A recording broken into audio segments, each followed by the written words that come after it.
ito, siyempre pinag-uusapan po, no, ang pag-aampalo daw po ni Sara Labati sa pamilya Gutierrez. Oo, siyempre inampalo niya ang kanyang mister na si Richard Gutierrez, na tinanggal niya rin po ang Gutierrez, no.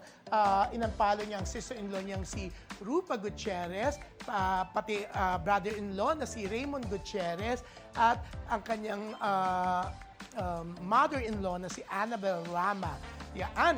At may mga iba pang silang mga Gutierrez na inanpalo niya. Pero ang alam ko po, hindi niya inanpalo sina Lorin and Venice na mga anak ni Rupa, at pinapalo pa rin naman siya ng mga anak ni Rupa.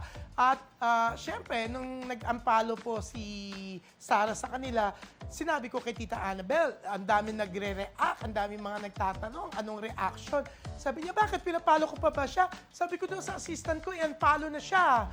Hindi pala na-unfollow. So naunahan ni Sara sa pag-unfollow si Tita Annabel. Pero right then and there, nung kausap ko siya, inutusan niya ang kanyang alala. Pagtingin ko nga, wala na, hindi na pinapalo ni Annabel Rama si Sara Labati. Yaan. At syempre, nag-unfollow rin si Richard, nag-unfollow rin si Raymond, at si Rupa Gutierrez. Mas nauna nang nag-ampalo, di ba? Pero, syempre, hindi ko na ikukwento kung ano pang mga reaction nila. Pero, uso ang pag-aunfollow. Kung paano in-unfollow rin daw. Ngayon, yun ang chismis, i-confirm ko bukas at may mga tatanungin tayo. In-unfollow daw ni Catherine si Daniel Padilla. Yun ang sabi. Pati raw yung si Jillian Vicencio, no?